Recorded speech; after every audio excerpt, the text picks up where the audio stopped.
Hi there, everybody. I have the joy and honor of kicking off September 2021 lifestyle meeting. The lifestyle group is a group within the Chamber of Commerce, the LAX Chamber of Commerce, which was created for the business women in our community. So we try to touch on topics and situations and approaches for women in business from a very female-based perspective. And today is no exception to our rule. So I will hand it off. And Tracy, so you can introduce our speakers today and we can get into the topics at hand.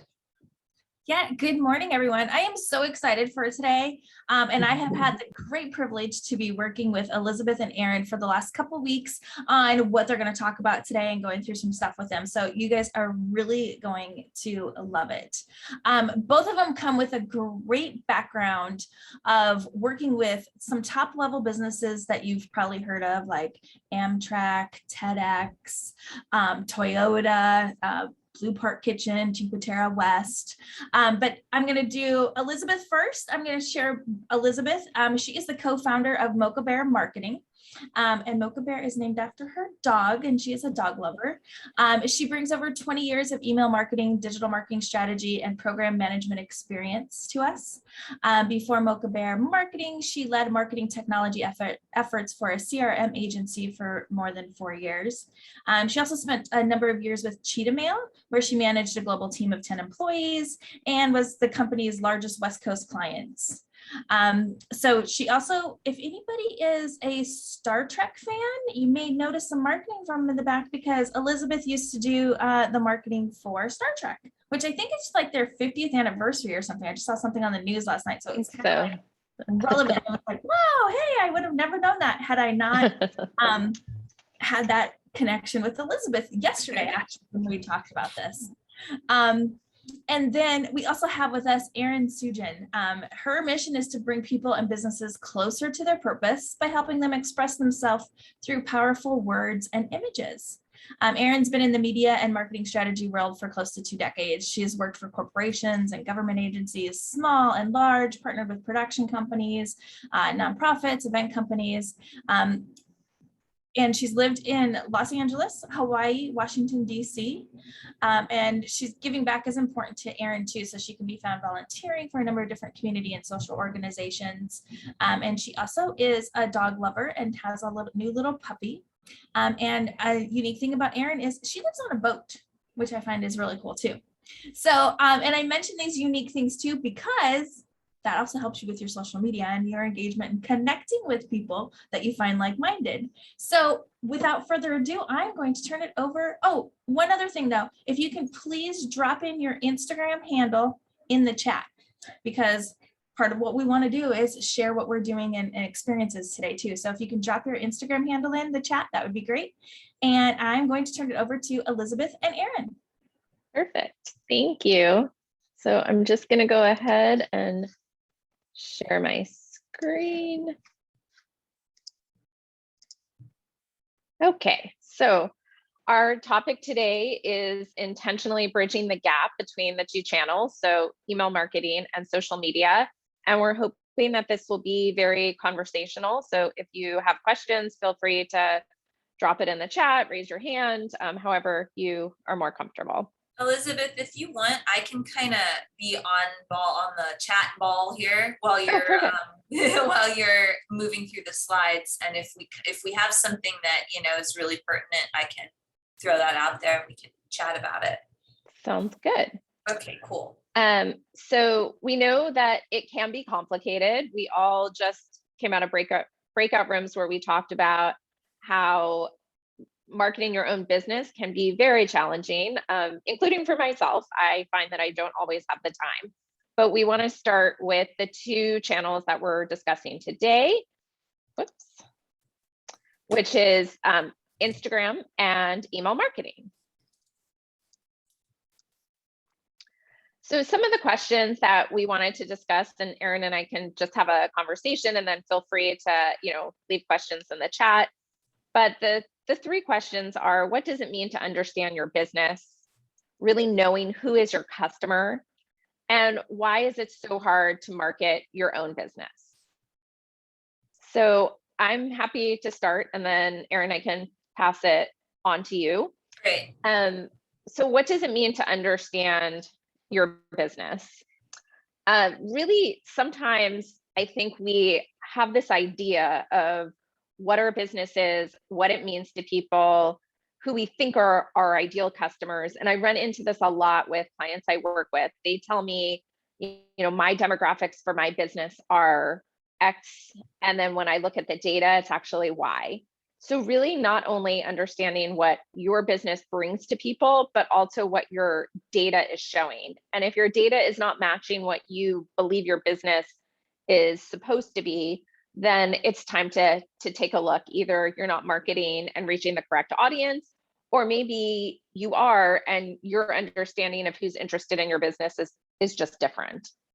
I like what you said about that, about the data especially. I think it's really important, and discussed this before between the two of us, and I've said it before in webinars, that it's really easy to get sidetracked by really well-meaning creative people who are saying, oh, I can do all of this wonderful stuff for you. But really it comes down to the data, and unless that company is basing their creativity for you, their deliverables for you off of the data that they're getting off of the back end of your accounts, what are we really doing, right? So I think that that's a big one, and that's something that Elizabeth and I both are really conscious of for our clients, because that's how we grow, right? Is we're getting the feedback on what we're doing from looking at what's happening on your accounts. And then the other thing too, it's who is your customer? I think that for a lot of people, especially in our world, right, in the small business world, solopreneurs, we go, oh, well, my market's not on Instagram. I'm talking to C-level execs. My market's not on Instagram.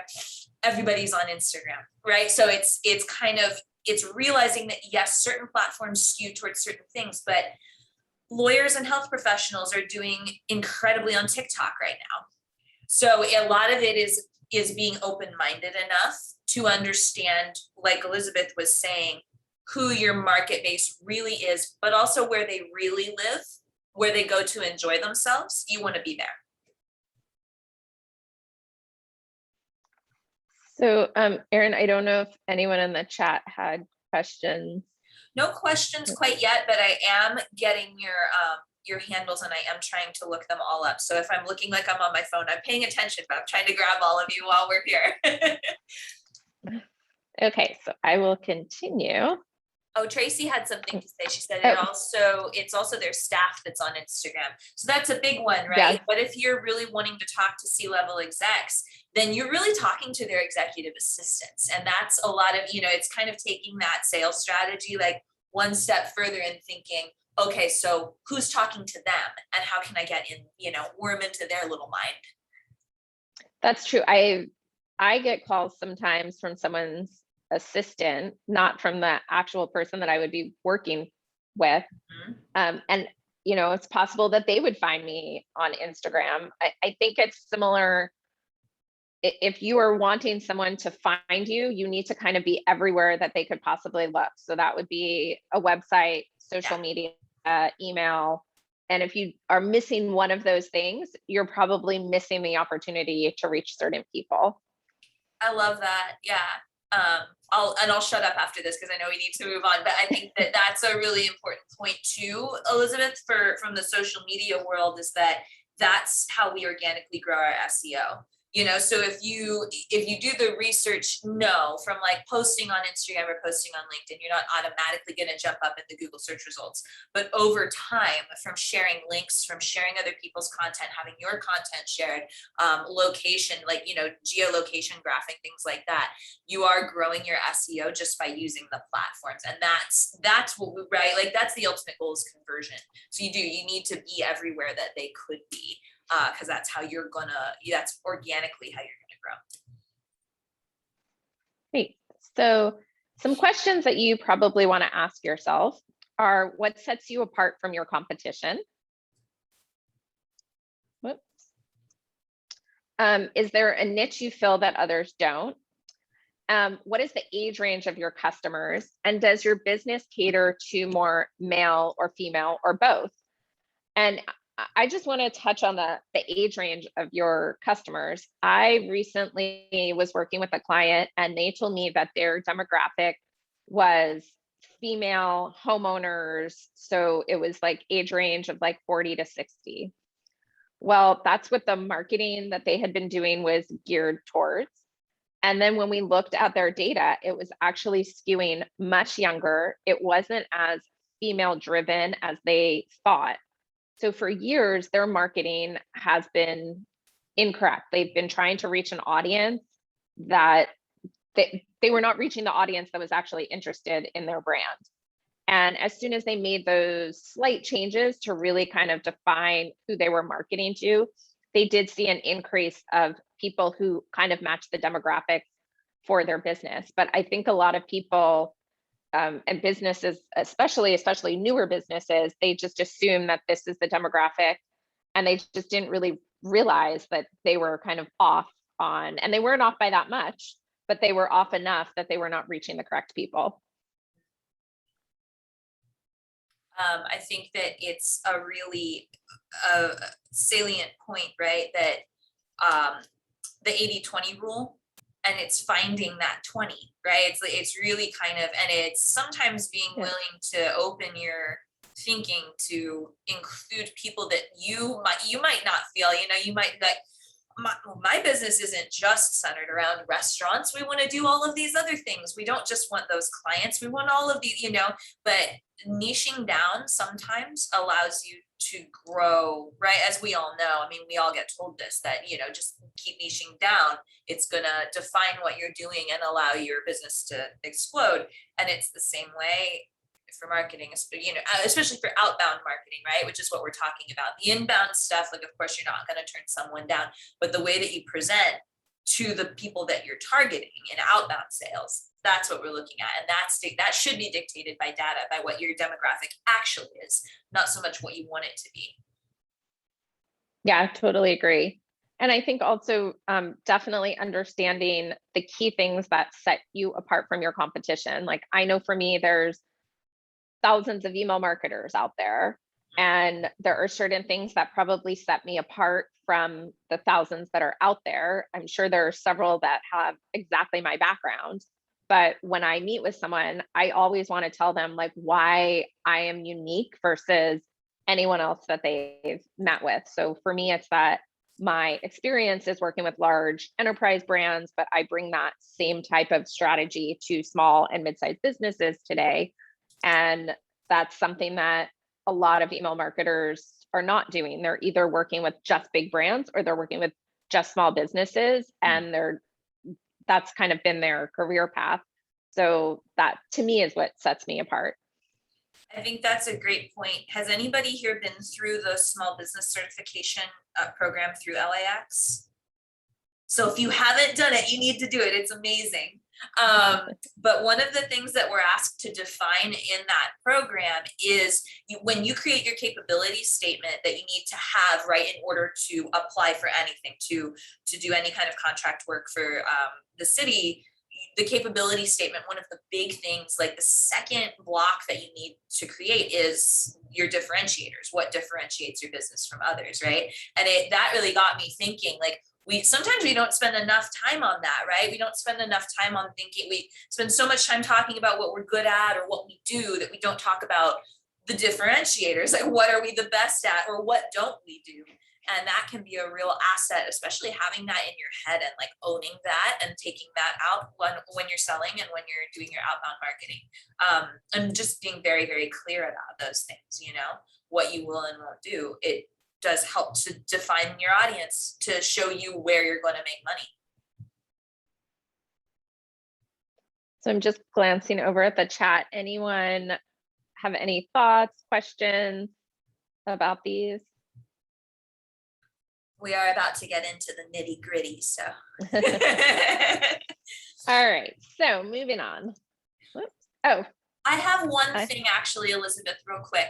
It was private message to me, but let me know if you want to go over this later. Maybe someone asked when you're talking about data didn't match the assumed audience. What data are you referring to? And I said that we can go over this in another call, but But you know, do you have time? Do we have time, or do you want to talk about that right now, or do you want to maybe save that for a little later? Sure. Yeah, I can talk about it from my perspective, and then, you know, for you. So there are two things that I look at when I am looking at clients' demographics. We do look at their Instagram demographics to see if they match what they, you know, what their goals are. So for example, I worked for a Mediterranean restaurant, and they were trying to reach new people. And even though I handled primarily the email program, they did want to grow their social media. When I looked at their Instagram demographics, 90% of their followers were nowhere near one of their locations. Yeah. They obviously were interested in Mediterranean food, and that's why they were following this restaurant. But they were not doing anything to target people who were local to their restaurant, and they were a fast casual restaurant. People are not going to drive an hour or two to go get a quick lunch from them. So that was one area that we looked at. And then we also looked at their email data to figure out not only, you know, how often people were engaging with the email, but we had their POS data in there as well, so that we could see, like, did email trigger someone to come back in? Were we increasing the number of visits from the email data? And we also looked at the demographic of the email audience to find out if they were more people using their work email address. So was catering something that we should really market? Was it more personal email addresses so that we would target people on the weekends?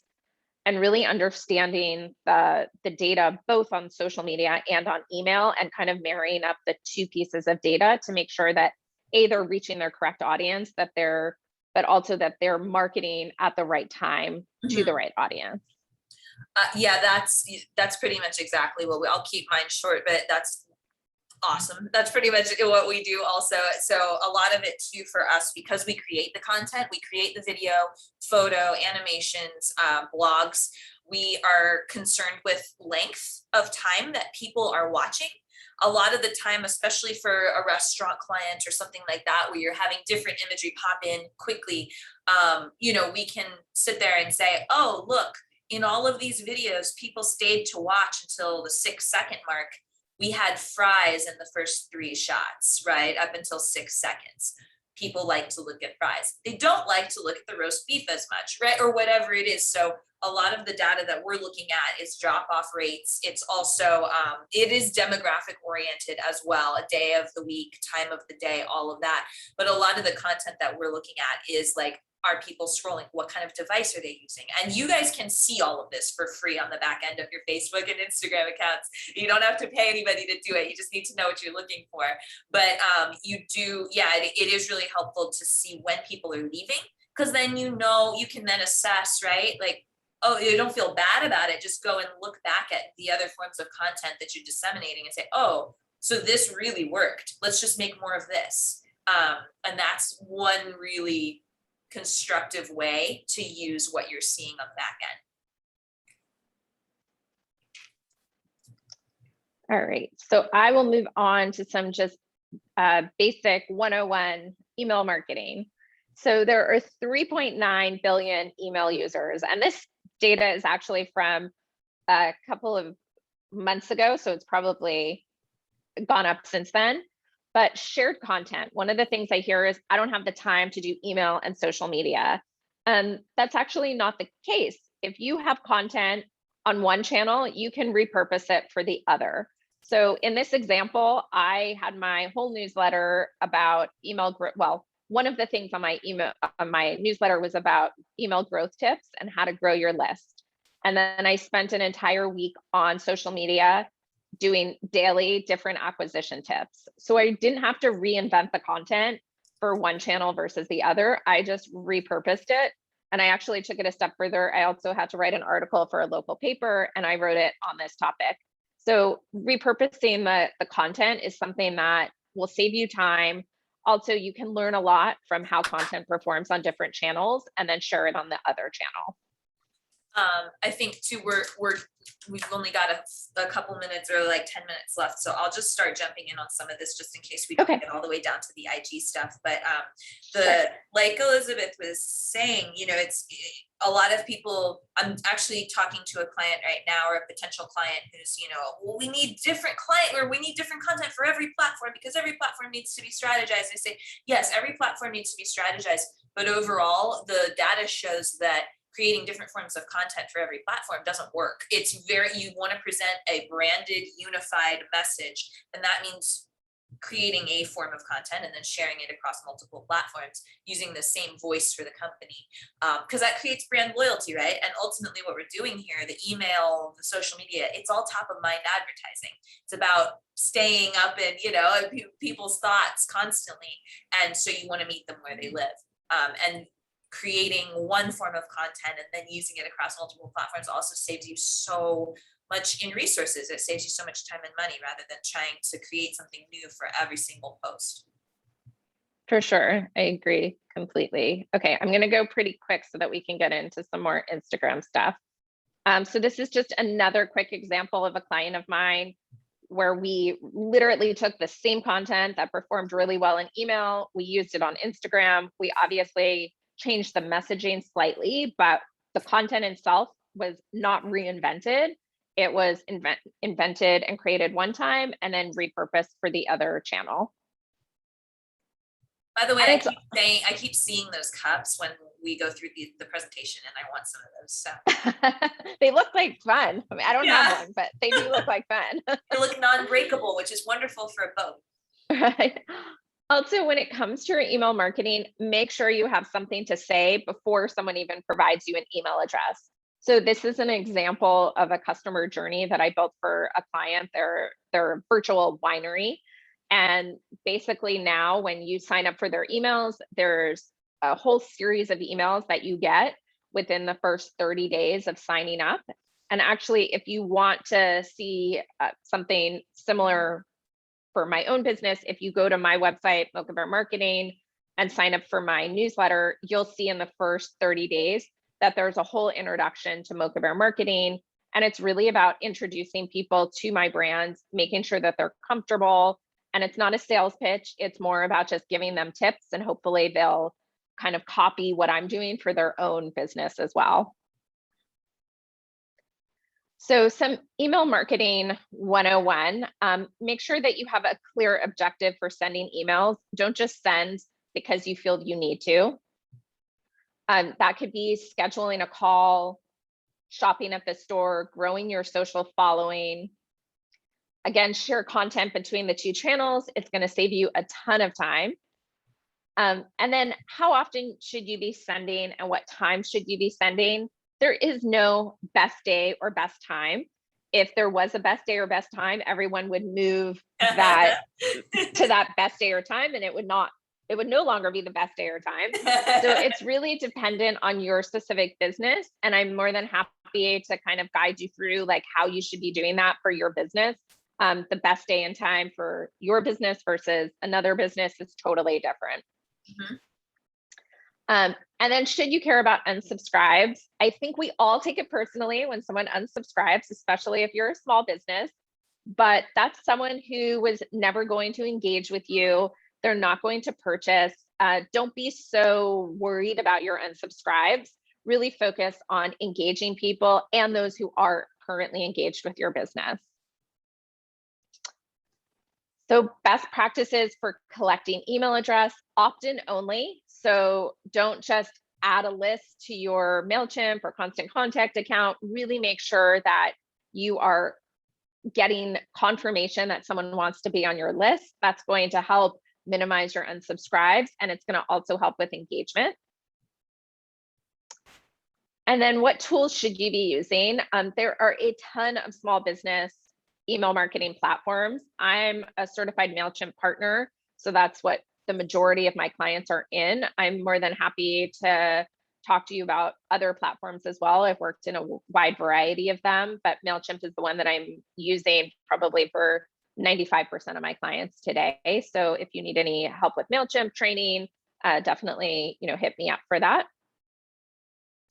And now I'm going to pass it over to Erin for some Instagram 101. All right, so we only have a couple minutes here, guys. So let's do this fast, but make it good. Instagram marketing 101. So I have heard this of a lot of people. Some of you are on this call saying, I don't think Instagram is where my people live. Can we go to the next slide, Elizabeth? Mm-hmm. All right, it increases SEO. We already talked about that. Did you know that 71% of American adults are using Instagram? 71%. That's not counting the kids. They're using it for everything. They're using it for fun. So that's where you want to be. You want to figure out what they want to wake up to, and you want to give them more of that, right? It's become way easier to use. We're not doing this like long form, widescreen format anymore. You can just hold your phone up and shoot a reel like this. So it's become way, way easier to use if you're worried about that kind of user interface thing that most of us are. It rewards you for posting consistently. Algorithms reward you. That's something to keep in mind. And every social algorithm rewards you differently. So, oh, thank you, Tracy. Appreciate it. So every algorithm is going to reward you differently.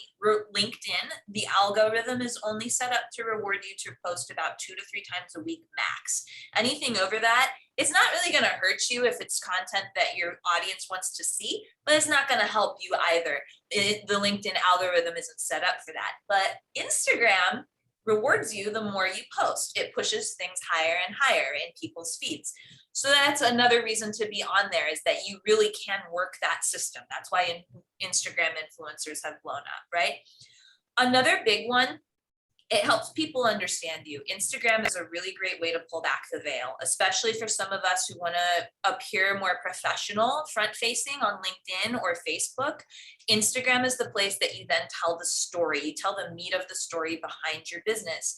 And stories are the way we connect to each other, right? It's been that way for generations and generations. That's where we feel. That's where, your small business, the story of how your grandparents came here from Italy and sold their sauce on the side of the road, and now you're this Italian restaurant with 5 locations. That hard work, perseverance, love, family, community, that's where you tap into those things. It's on Instagram. It's a built-in community, probably for a lot of the reasons that we just talked about, right? That people identify more with that personal side of the story if you're telling it well. And the last thing would be that it's fun. It is, even I don't really love posting my personal stuff on there, but even when I'm on my work account, it's fun. It's fun to see what other people are up to. It's fun to pull back that veil. All right, next one. Thank you. So again, since we don't have tons of time to delve into this, I want to stress data, and I'm happy to talk with any of you about that on the phone later or during the Q&A. And Elizabeth has a great handle on that too. So we could both be a good resource for you for how to find that. But the content creation side is what drives my business. And the thing that I talk to people about the most is this rule of thirds. So feel free to write this down, and you can, just start delving into this a little more as you go throughout your week. But the rule of thirds for social media is promotional, educational, and organic. And you'll find those terms will vary depending on where you read them. But promotional is straight up promotional, come into our store, buy this, we're holding this discount on our food today. Educational can also be news. So if there's news in your industry, that's also going to fulfill that rule of thirds. But educational would also be, hey, how many of you out there use Reels? Oh, okay, you're not using them. Well, this is a great thing because you may see your engagement go up by 900%. That's something that for my business would be an educational post. And then organic. Organic can be interchanged with the term original. So that part really depends on your business. I see Tracy doing an awesome job of creating organic, original content all the time, right? Tracy really highly utilizes Reels, and it does really, really well for her. You can see when you're just scrolling through her feed. And a lot of that is the reason, again, that that's going to work, not just on Instagram, but on the other platforms too, depending on how you package it, is because you're showing your face, right? Like Elizabeth was saying, tons of people do email marketing, tons of people do social media strategy. A lot of the time, the thing that's going to make that sale is their connection with you, and they can see that. They can see your personality in those videos, in that organic and original content.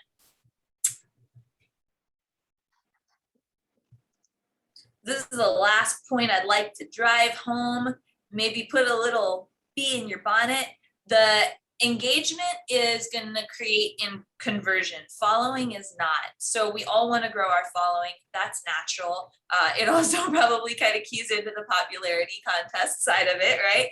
But following is not necessarily going to create conversion. It's not going to push people to your website. It's not going to push them to click the link and schedule a consultation. Engagement is going to do that. So when you're looking at your data, when you're looking at your insights, you want to look at who's engaging. You want to look at who's watching, how long they're watching, because that needs to drive what you're creating for them to see. And again, you know, and this is something we can maybe get into in the Q&A a little bit more, but we are businesses. We're not personal accounts necessarily. If we are personal solopreneurs, we're still marketing ourselves as businesses, still talking to people as a business. So that's something to keep in mind. We're not influencers. We're not interested in getting 20 million people to follow us. We're interested in getting the people who are going to buy from us to follow us. So sometimes for a lot of us, it's a different way of looking at it. It's kind of you got to spin your head around a little bit and start thinking in those terms. What's going to convert, not what's going to get me the biggest following in the world. That's it. So I see we have one question for you, posting on personal page versus business page. Don't post personal things on your business page unless it relates really tightly to what you're doing, or you've created some kind of campaign. I mean, I think Elizabeth and I can both post about our dogs because they're like, you know, our mini CEOs. But beyond that, I mean, you know, something cute like that is fun, but you don't want to be like, I won't post about my boat life on my business page, and vice versa. You know, if you're doing, like, for instance, if Tracy is doing a fundraiser for something that's really close to her heart and she decides to post that on her personal page, great. But people are going to start unfollowing if you're constantly posting business stuff on your personal page. Because again, we're coming from that mindset, and it's kind of training your thinking, right? But coming from that mindset of who's looking and how do you meet them where they live? How do you make yourself something that they want to wake up to in the morning, right? So that's got to drive your thinking on the content and what you post on each platform. That's great, ladies. Does anybody have any other questions that we have not covered over in the chat? Bobby? I can't get into the chat. I'm stuck on one thing, so I'll ask it here. Just to touch on the difference between stories and feed. Yeah, for sure. So stories are going to be available for 24 hours only, unless you take them and put them in a highlight. So let me show you. This is, I don't know if you can see this, sorry.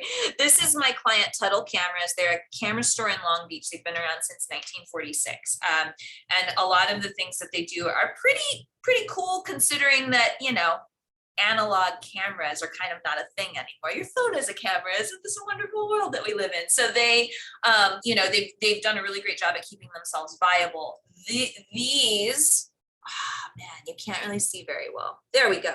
These are story highlights right here. Okay, that's where they live, on a business page. So they have some fun ones. They have one that's all about analog film. They have one that's products. They have one that's silly stuff that the employees do in the, you know, in the camera shop while no one's looking. Again, that's story highlights. So if you have a specific story that did really, really well, you got really great reach on it, stick it in a highlight. A post is not going to be that. A post lives on the grid. There's so much strategy behind the posts, but a lot of what you're looking at on the grid is to keep things that are visually identifying the company in the way that you want to be seen. Doesn't mean you can't post silly stuff, doesn't mean you can't post other things, but you can go back and archive them later if they don't fit into your grid, if you want to get really picky about that.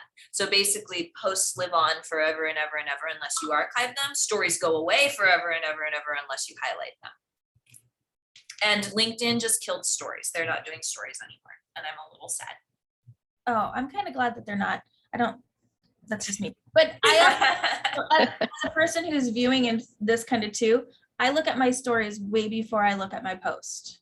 I always look at my stories every day. The people I engage with the most are always up at the top. So I'm always like, you know, like people there. And it's good to, the whole purpose of this conversation is you can do your email and your social should all kind of be linked. So there should be some way that if someone's on your Instagram, there should be that call to action up in your bio, and Erin can do that with you.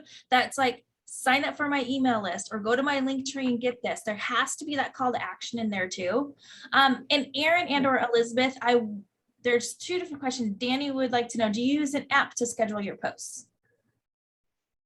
I can take that one. Do you want to take that one though? I've been talking for a while. Well, for most of my clients, they do. The one thing, and I'll let Erin jump in on this as well. If you are scheduling your posts and then there's something happening in the world and your post goes out and it's totally irrelevant or insensitive, that's the one thing that I've always cautioned people. So just be aware if you are using something to schedule, just keep that in mind that you may have to unschedule.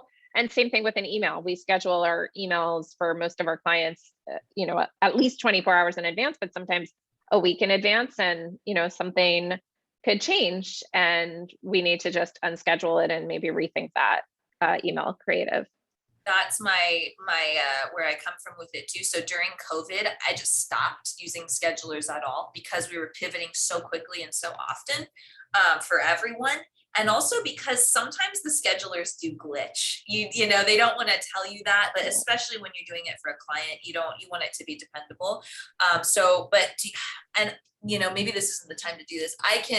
If any of you want to set up a call, I can share with you what I do because it is scheduled. It's just it doesn't get pushed out, but we schedule an entire month in advance. So it's not going to get automatically pushed out, but we have all of the content on hand. We have everything ready and all of the hashtag strategize a month before we post. So that's, and to me, that's the most efficient way to stay on point with your content. Because otherwise, if you leave it to the day, it's not going to happen. We all know that, right? It's just that's not a reality. Yeah, and I think there's a lot of things too, like when you start to look, you'll notice too, if you're using Facebook and Instagram, if you use their scheduler, their business platform, there's so many different ways that you can do that. I use that for another job that I do. And so it's easier because then I get my same content on both, which typically I don't do, but it's the school, so it's fine. It's a different audience wise. But sometimes too, third-party apps don't always have the same reach before. So you just have to kind of play with it and see what works for you. Anything you do native on your phone, I think is going to be better for any social media. Yeah. And then also, Elizabeth, there's a question about how you enable your email link to click through so people can contact you on your post in Instagram. So the only way you can click through is on Instagram, and Erin, you should probably take that, or Elizabeth too, like if you want to take that on there. Yeah, I'm not sure. So your email link to click through. So I assume the question is, how do you get people to sign up for your email through Instagram? I use a service called Linktree. And that way I can have multiple links on my Instagram profile page. I originally did have them just going to my email sign up page, but then they're missing out on other content. And I really want to be able to drive people to not just my email newsletter, but my website as well. Can't see it, Tracy. Oh, there we go. The Linktree. Yeah. See mine because I have a background going on. I got you. Yeah. I also do Linktree. Yeah, and I think I'm not sure if there's still a free version, but it's like $6 a month for the paid one. So, and it's pretty user friendly and easy to kind of navigate through. Yeah. So if you go to my Instagram, you can see like that I have multiple links for different things as well, including email sign up. The other little trick that, we've all used for a while, I guess it's not really a trick, but is the free glass of champagne trick. So, you know, in your bio, saying your location, saying who you are, but then also offering something, right? Whether that's a free consultation or I have a friend in PR who wrote a book that she offers a discount on if you sign up, if you click this link, which takes you to an email sign up, which takes you to the offer, right? So it's very, and then you're getting people to opt in, you know, and ultimately I think that's kind of the point. Yeah. I also wanted to just quickly go back and touch on when you were talking about demographics and how people are setting up probably more so their social media than their email marketing. That all comes with whatever email marketing service they're using, MailChimp, you know, whatever it may be. Erin, can you touch on when you set up your Instagram account, there's personal, there's creator, there's business. What is the best for people to utilize? It depends. So for instance, Danny, if Danny's creating content, right? He is creating visuals for himself, for other people. So it would depend. Do you want to be a creator account, right? If you're gonna veer actually, let me just open up your Instagram real quick because I just followed you. I'm on the wrong account. Give me a second. You know, if you want to focus more, let's say you want to focus more on real estate. Here we go, Ingenious Media Lab. So if you want to focus more on like real estate, all right, so then you're a business that provides a specific service to real estate clients, right? Or to people selling their homes. That might make more sense to be a business account. But if you're going to get on there and say, oh, look, here are all my different creative, cool lifestyle shots that, yes, I shoot, you know, I get paid to shoot these, but these are all these creative, cool, like, you know, shallow depth of field, incredible lighting, all of these things, like that's kind of a different product. So that might make more sense to have a creator account because of the platform on Instagram, right? Because of the Instagram audience, there's a massive audience there for that type of photography. They're not just interested in buying the service to shoot their home. They're also interested in just looking at this stuff because they're a community there. So again, it's just targeting the community that you think you're going to get business from. And then a lot of that goes back to analytics. You can't see your analytics on Instagram until you have 100 followers. So it can be hard to, you know, so at that point, I kind of suggest the throw it at the wall and see what sticks thing until you have the 100, right? And then you can really start seeing what people are looking at. Awesome, thank you. And I know there's different things too, like if you're going to run ads on Instagram, and there's so much stuff for Instagram and email marketing. I highly recommend that you connect with Elizabeth or Erin, or both of them actually, not either or. Connect with them, follow Elizabeth on her email marketing chain. Go to mochabearmarketing.com and you can see kind of like her flow of emails. Also, I don't know if you guys put your information in there. I think Erin, you were going to do some like mini consultations, like you think you offer already like 15-minute consultations for complimentary. And Elizabeth, I think you had something too on there, right? Yeah, so I'm happy to, if someone wants MailChimp training or a consultation, which is usually about an hour, I'm happy to give 15% off to anyone who joined this call. Or if you want to just meet with me for 15 to 20 minutes to talk about your program, feel free to drop me a message, and happy to get on a Zoom or a phone call as well. Yeah, and I'm happy to just, you know, go in and a couple of people already, I think they were chatting me. I think we're going to have just a little quick touch base on the phone. So, you know, happy to do that for no fee at all. And just kind of, if you've got questions about where to find things, or, you know, do I advertise or do I boost, things like that, happy to kind of get into that with you a little bit. Yeah. Well, thank you ladies so much for all of your knowledge and insights today. Great. It has been amazing. And maybe we have to do like a round two, because there's so much information to learn and on each of them as well. So with that, feel free to contact them. Make sure if you haven't posted your Instagram in the chat, to do your Instagram in the chat. We will probably follow up with you with a little mini survey afterwards too, to like kind of see where you are. And Kelly, feel free to take it away.